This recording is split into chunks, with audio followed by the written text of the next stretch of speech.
सबको जय यीशु की। प्रभु क्रिस्त में प्यारे भाइयों बहनों, 40 का चिंतन कार्यक्रम के अंतर्गत ईश्वर का जीवंत वचनों को सुनने के लिए मैं आप सभी लोगों का हार्दिक स्वागत करता हूं।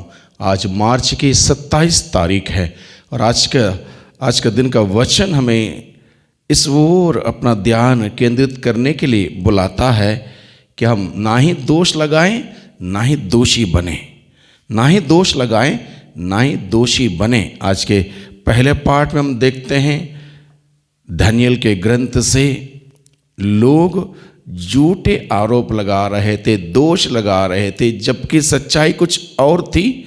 लेकिन प्रभु की प्रेरणा से दानियेल ने उस सच्चाई को सामने लाया और जिन लोगों ने गलत आरोप या दोष लगाए थे, उनकी उस दोष को खुलासा करते हुए उनको सही बात बताई कि सच्चाई क्या है, इस बात को समझाया।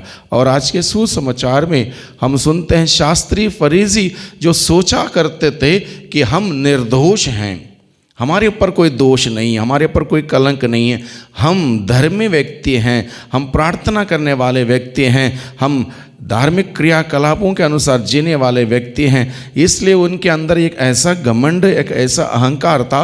वो सोचते थे कि बाकी सभी दोषी हैं, बाकी सभी गुनहगार हैं। इसलिए इस ताक में वो रहते थे, कौन गलती करता है, कहाँ गलती करता है, और उनकी गलती को पकड़ना, उनको न्याय के अनुसार उसको दंड देना या दंड दिलाना, ऐसा कार्य वो किया करते थे। तो आज के सुसमाचार में एक ऐसा ही प्रसंग हमारे सामने रखा है।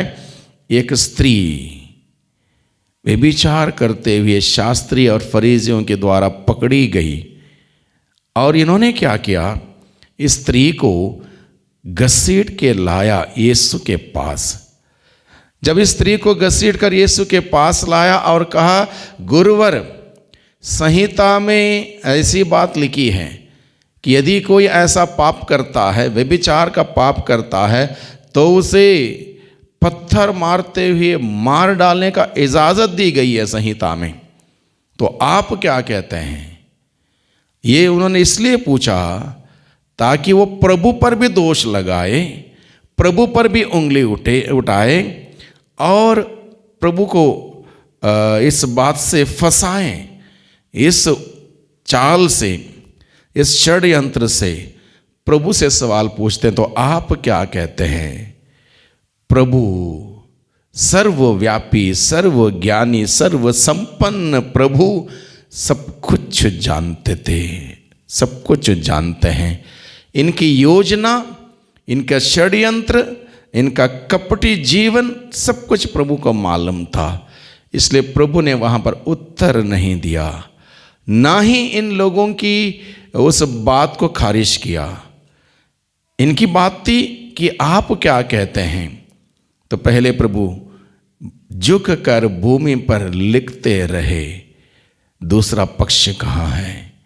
एक पक्ष आपने जरूर लाया और आप न्याय की मांग कर रहे हो, तो व्यभिचार में शामिल दूसरा पक्ष कहाँ है? केवल आप स्त्री को पकड़ के लाए, पुरुष क्यों नहीं लाए? लिखते रहे भूमि पर। उसके बाद फिर ये प्रभु से पूछते रहे, प्रभु उत्तर दीजिए। तब जाके प्रभु ने उत्तर देते हुए कहा, तुम में जो निष्पाप है वही पहला पत्थर मारे।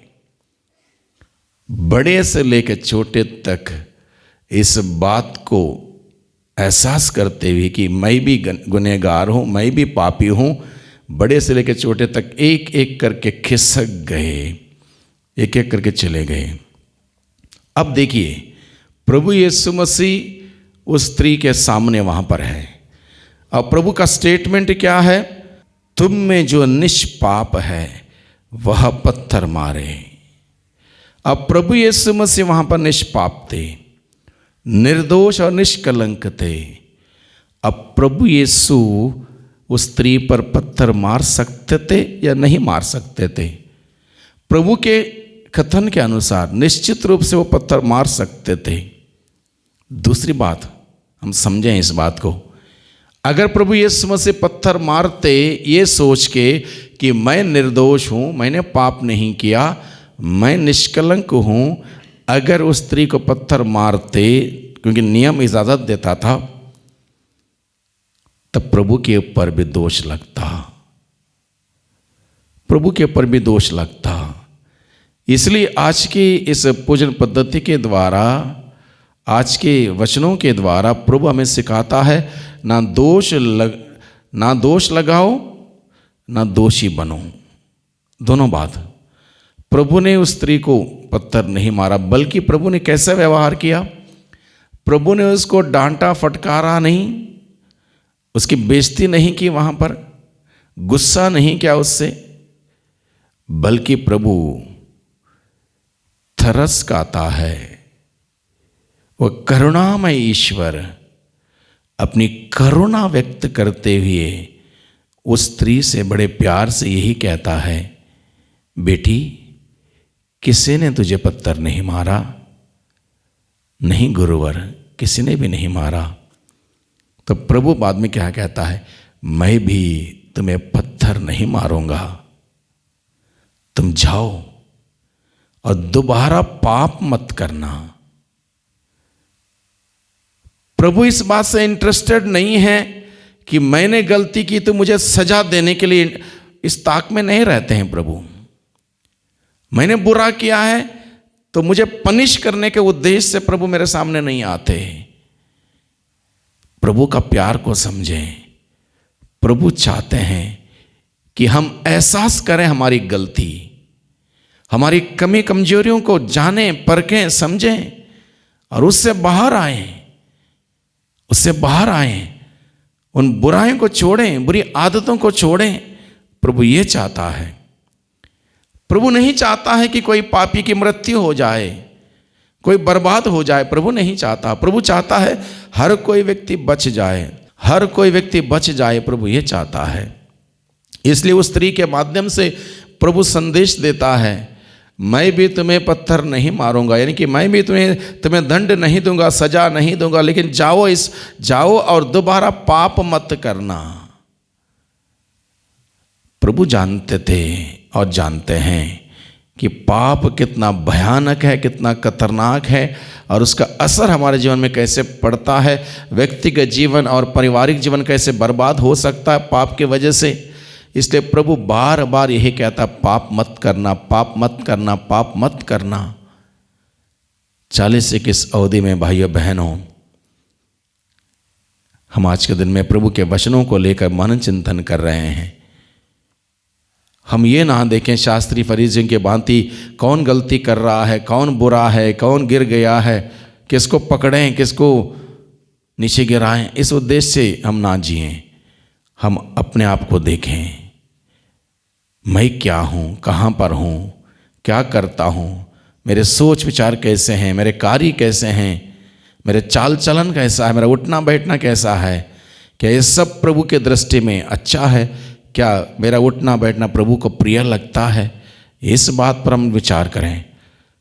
अगर ये लक्ष्य लेकर हम जिएंगे, निश्चित रूप से हम ना दूसरों पर दोष लगाने जाएंगे, ना हम खुद ही दोषी होंगे। 40 का यह समय हम सबों के लिए प्रयास करने का, प्रभु के नज़दीक जाने में प्रयास करने का समय है। पापों से दूर रहने के लिए प्रयास करने का समय है। बुराइयों को, बुरी संगतियों को, बुरी आदतों को दूर रखने का प्रयास करने का समय है। निरंतर प्रयास जो करता है वह सफल होता है। एक दिन से कुछ नहीं बदलेगा। निरंतर हमें उसकी साधना करनी पड़ती है, पवित्रता की साधना करनी पड़ती है। निश्चित रूप से हम पहुँचेंगे, हमारे लक्ष्य तक हम पहुँचेंगे, लेकिन हम मार्ग से ना भटकें, सच्चाई के मार्ग पर बने रहें, प्रभु के मार्ग पर बने रहें। प्रभु के मूल्य सिद्धांत हमारे जीवन में हो। हम प्रभु के स्वभाव और मनोभाव को धारण करें। ये नहीं कि हम अच्छे हैं, हम उसके जैसा नहीं, इसके जैसा नहीं। घमंड अहंकार की धार्मिकता हम ना अपनाएं। प्रभु की विनम्र विनीत भाव की धार्मिकता हम अपनाएं। एक दूसरे को साथ दें, सहारा दें, गिरे हुओं को ऊपर उठाएं, पथभ्रष्ट लोगों को सही मार्ग दिखाएं, गुमराह लोगों को सही दिशा निर्देश दें। 40 की अवधि स्वयं को बचने के लिए बुलावा देती है और दूसरों को बचाने के लिए। हम दूसरों को बचाने का कार्य करें। ये नहीं कि दूसरों को जो गिर गया है उसको और उसकी जीवन और नरकी बनाएं। बहुत बार हम लोग ऐसा करते हैं। जो गिर गया है उसको उठाने का कार्य करें, जो भटक गया है प्रभु का रास्ते में लाने का कार्य करें। ऐसा कार्य करने के लिए प्रभु हमें आज के सुसमाचार के द्वारा हमें बुलाता है। आइए भाइयों बहनों, प्रभु के वचन के अनुसार कार्य करने के लिए प्रभु से शक्ति सामर्थ्य मांगें। सर्वशक्तिमान पिता परमेश्वर, धन्यवाद देते हैं आज के दिन के लिए, आज के वचनों के लिए। प्रभु आज के दिन में आपने हम सबों को आपकी शिक्षा प्रदान की है, जिस प्रकार से शास्त्रीय फरीजियों की आंखें आपने खोल दी, ये कहते हुए तुम में जो निष्पाप है वही पहला पत्थर मारे। सबको इस बात पर ध्यान देने के लिए और अपने व्यक्ति के जीवन में मनन चिंतन करने के लिए आपने उनको एक प्रेरणा दी, एक मौका दिया और वे इस बात का एहसास करते हुए चले गए। हमें भी प्रभु 40 के इस अवधि में अपने आप को देखने के लिए, अपने गुनाह गलती को देखने के लिए, उसके लिए सच्चा पश्चाताप करते हुए, पाप स्वीकार करते हुए आपके पास लौटने की कृपा, हिम्मत और साहस हमें प्रदान कर। आपने जिस प्रकार से प्रभु दया की, उसी प्रकार से दयालुता का हृदय हमें दीजिए। एक दूसरे के प्रति हम सहनशील बने, दयालु बने, क्षमा देने वाले बने, क्षमा लेने वाले बने। ऐसी कृपा, ऐसी शक्ति हमें प्रदान कर दुआ करते हैं उद्धारकर्ता यीशु मसीह के नाम से, आमीन।